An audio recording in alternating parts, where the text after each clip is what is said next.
Like for this channel, I'm good at the accounting of it, I'm good at coming up with content ideas, but I'm rubbish at editing. Now imagine if I took the time to start editing. A, it would slow down my entire process, and B, it would reduce the quality.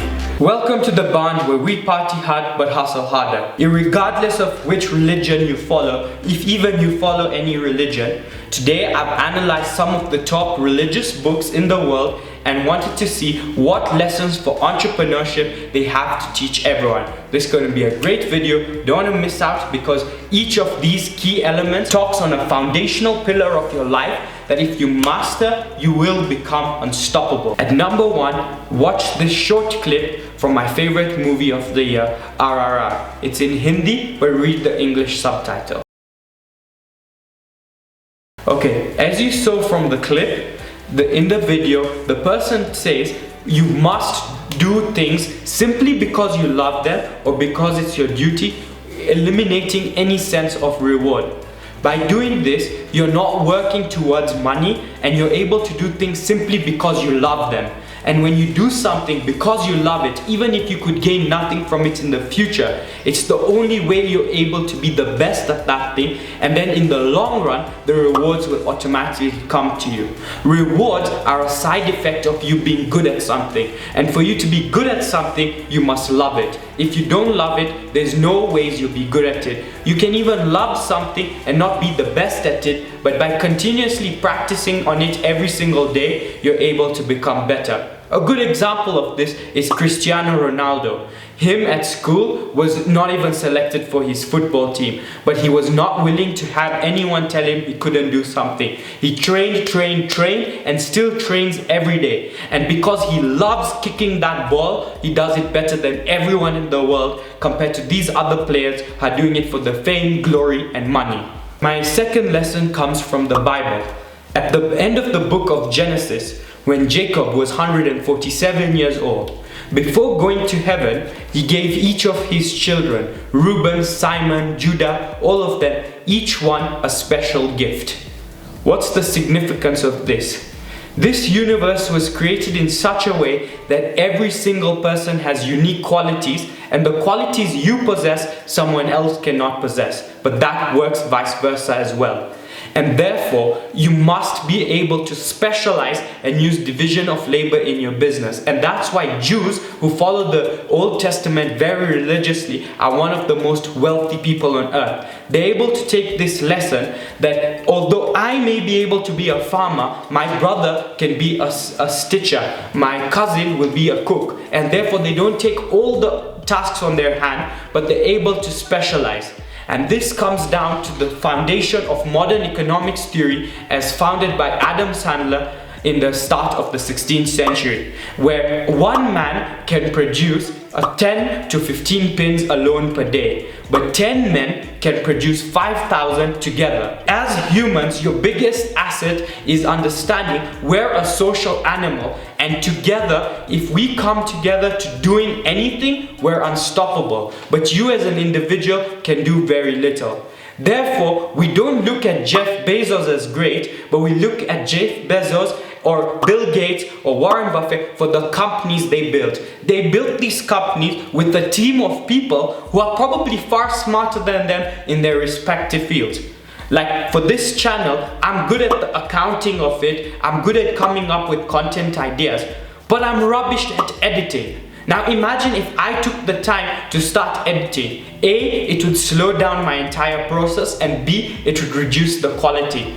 So by building a team of people who are much better than you at certain things, you're able to accomplish much more than if you do everything alone. For point number 3, like point number 1, we're back to the Holy Gita. Now, for our religion, this book is like the foundation of everything, and as Will Smith says it well for me in this clip. Maybe.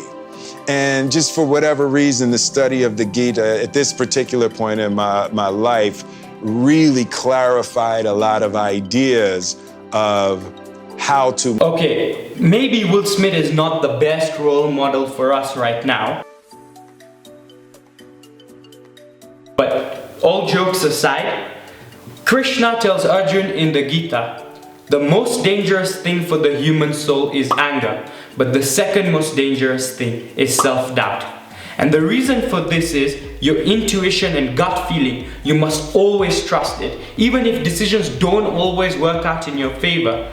By doubting yourself, it's like you have zero faith in yourself and the universe that things will go your way. You have to trust that you are a capable and strong human being who is able to make decisions that are worth something in the long run, even if it's something crazy. For example, I thought it would be so crazy to call Eric Amondi on my channel, but inside me, inside my heart, I knew I want to try it. Now that video didn't get the most of views for me and it didn't perform the way I wanted, but I would have regretted far more not having done that than having done it and learning for myself. And from those experiences, I've met other people because I interacted with Eric Amondi who are now want to come on this channel. If you ever have any sort of thought, even if it's crazy and society will go against you, fight.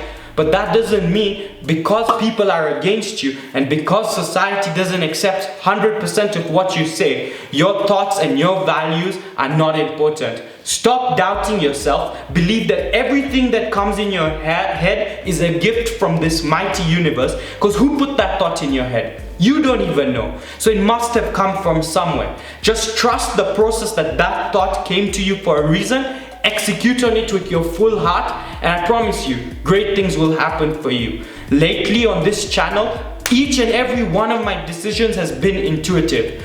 From the time I say I want to cancel a video, this is what I want to shoot, it's just what comes into my gut. And by doing so, I've been able to elevate the level of my content and become much happier and comfortable doing this YouTube journey. I hope you take something away from this point. My next point, number 4, comes from the Buddhist teachings. Now, Buddha says that in life you must learn to control your thoughts before you turn them into actions. And this is true. Life is 90% how you react to things. In reality, when life is only 10% what actually happens to you. Take this scenario for example. Let's say you wake up in the morning and your son leaves his bicycle on the floor and you trip over it. So you start abusing him, so he starts crying.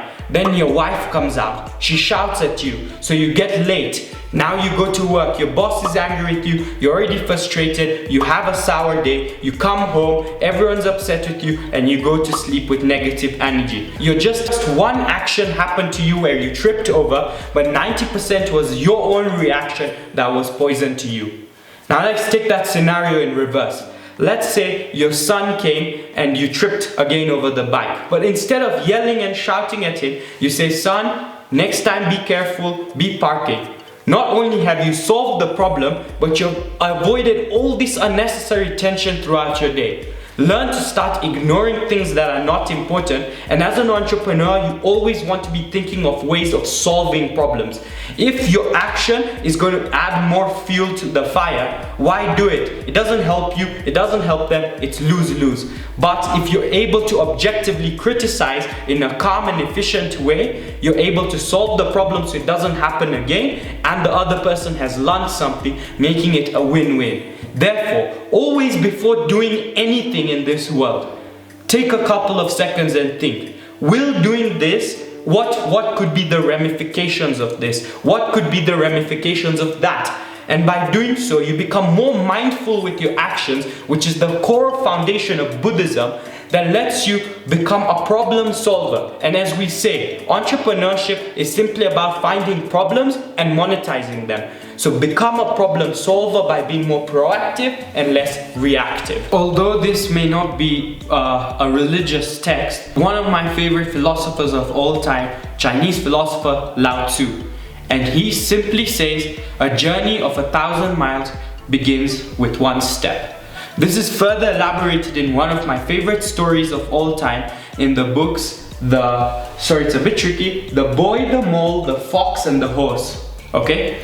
In that story, a boy and a horse are in the woods. The boy is scared as he can't see through the forest and doesn't know how to pass till the end. So he asks the horse, how do I get through? The horse asks the boy, can you see your next step? The boy says yes. And the horse says, so just take that. in life, when you look at your big goals, like I want to do this and that for my business, it's easy to get overwhelmed. Just look at the immediate things you can do right now to reach that goal. It may be starting your Instagram page, it may be strategizing, it may be doing a web design plan, but you know the immediate thing you could do after this video. So sometimes when you look at the bigger picture, it can really push you down, but take a step back and just take it one step at a time. If you look at the destination always, you'll always be wondering, how do I get there? You get? So step by step, do one thing, from that one thing, then decide, okay, now let me do this, then let me do this. Of course, it's good to have these long-term goals, but don't fixate on them too much. Break down your tasks into months, into weeks, into days, into hours, into minutes. By doing so, you'll have something that seems much more achievable and much more likely. It's like taking the full task and breaking it down into little levels. Even in video games, you know, if they showed you in a 100 level game, after you finished level 1, you've just finished 1%, you wouldn't be very motivated to play on. But instead, they show you that you've completed this much of level 1. That's what motivates you. So when you break things down into little tasks with to-do lists, you'll see that you become much more efficient and productive as you have set out each of the things you need to accomplish within a set time period. Setting goals in small, achievable, easy, but not too easy tasks is the key to success, I would say. For point number 5, I'm going to come to my personal religion. Although I mentioned the Gita being one of my holy books, I'm not actually a Hindu, I'm a Jain. And the key word that's the foundation of our entire religion is Ahimsa. Ahimsa means non-violence. And non-violence, you may think, is when you hit someone or when you abuse them. But actually, non-violence starts from your mind. Because you see, every time you believe that you can just destruct things to get rid of your problems, you're not truly living in this universe. Because this universe was perfectly designed where every single element and atom is to coexist together. And if your instant thought is, let me destroy my problem, you realize you'll never actually accomplish anything, because you're always going to face problems, and by having a destructive attitude, you're destroying. But instead, if you think, how can I come up with solutions to this problem? Instead of being destructive, you now become productive. And in that process, you come up with efficient solutions to anything in your way. And business is literally simply about monetizing any single problem that comes in your way. So become a creator, not a destroyer. That's what you can take away from Jainism to become an entrepreneur. For my final point, let's go to the Quran. Allah says the key to having all your problems sorted out is having a patience. A beautiful patience is when you are so patient that no one even knows that you are being patient.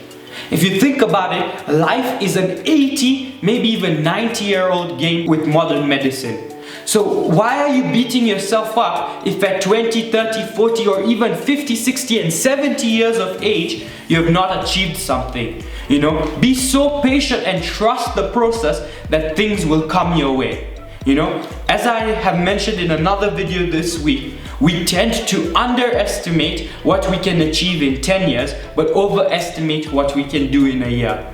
Where you're seated right now today, a version of you in the past was praying for it. Look how many blessings you've reached today. So why can't you trust that this beautiful universe and your amazing and beautiful brain will not be able to achieve more in the future? So when it comes to a business, just throw away the ideas of, I want to be a millionaire by next year. I want to have a multinational by next month. It doesn't work that way. Just have your goals and visions, as even elaborated by the first point in this video, and work towards that. I can promise you, by throwing away all short-term rewards and taking away all self-doubt that things will not happen, and just being patient and knowing inside you, truly believing it from your core, that no matter what, what's yours will forever be yours and destiny will give it to you. You're able to be more productive and doing the things to taking you there than always wondering of, will this happen, when will this happen? And that's just wasting time and energy that could be used far more productively. Anyways guys, I hope this video has been an amazing one for you. As usual, I do loads of research for you guys, so hitting that like button really helps spread these amazing messages to tons of people. And leave a comment down below if you belong to any other religion that I've not mentioned, as we have so many people, and like whichever religion you are, I'm sure we have something to learn from you. So let us know down below something from your religion that could help us. If you want me to elaborate on anything, leave a comment down below and I'll also do that. Anyways guys, now it's lunchtime for me. I've shot my videos for the week, and for now, peace.